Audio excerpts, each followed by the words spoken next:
પાકી જાય ઓર્ગોનિક રીતે એમ.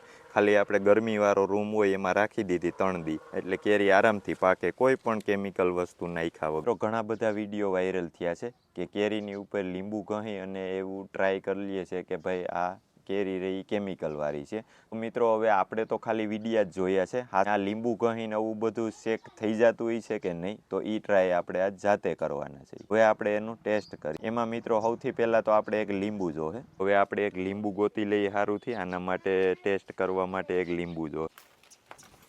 તો મિત્રો આ કેરી રહી આપણે ઘરની છે અને આ કેરી રહી મિત્રો આપણે બજારમાંથી લીધેલી છે. તો હવે આપણે જોઈએ કે બજારની જે કેરી હોય કેમિકલવાળી એમાં બ્લુ થઈ જાય છે આપણે કહીએ એટલે. તો હવે આપણે આમાં જોઈએ કે શું થાય છે એ. અને મિત્રો સૌથી પહેલાં તો આપણે આ ઘરની કેરી રહી એમાં આપણે ટ્રાય કરીએ. તો આપણે એની ઉપર આમ લીંબુ નીસોવીને આપણે આની ઉપર આમ કહવાનું ચાલુ કરીએ. આ રીતે કહતા હોય આપણે વિડીયા જોયેલા છે મિત્રો.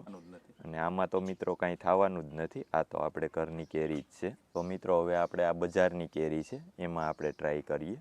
તો મિત્રો આમાંય પણ કાંઈ એવું બ્લુ થયું નથી, જોઈ શકો છો તમે આપણી. તો મિત્રો આ બજારમાંથી જ લીધી આપણા હાથે આ, અને એક મોટા સિટીમાંથી લીધેલી છે આ કેરી.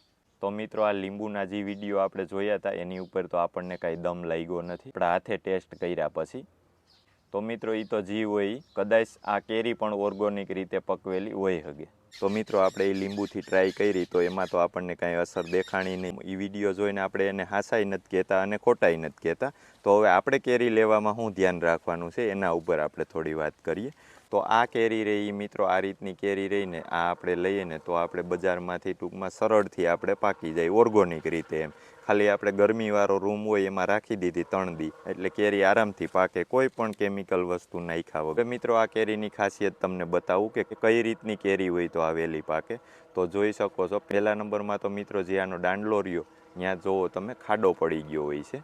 એટલે આ કેરી રહી મિત્રો કણે સડી ગઈ છે, પાકવા લાયક થઈ ગઈ છે. તો આ કેરી આપણે ઉતારી લઈએ એટલે 2 થી 3 દિવસમાં આ કેરી પાકી જાય છે. અને બીજા નંબરમાં મિત્રો આ દાણા તમે જોઈ શકો છો લાઇટ મારે છે. આ રીતના જો દાણા તમને ચમકતા દેખાતા હોય તો પણ એ કેરી પાક ઉપર આવી ગઈ હોય. આ નોર્મલી ગરમીમાં પાકી જાય મિત્રો કેરી. નો પાકે એવીની આપણે વાત કરીએ મિત્રો. તો આ દાંડલો રહ્યો ને ત્યાં તમને ખાડો જોવા નહીં મળે, અહીંયા તમને ઢોરો જ ક્લીન જોવા મળે છે. જોવો તમે એકદમ હરખી જ કેરી લાગે છે આ. તો આ કેરી રહી મિત્રો પાકવા લાયક નથી હજી. મિત્રો આ કેરી જો બજારમાં હોય તો મિત્રો આ કેરીમાં કેમિકલ નાખો એટલે એકદમ જલ્દી પાકી જાય, 2 થી 3 દિવસમાં જ પાકી જાય. પણ એ મિત્રો કેમિકલનો પાવર આમાં પૂરો ભરાઈ ગયો હોય છે. તો મિત્રો આપણે આવી કેરી લેવી જોઈએ.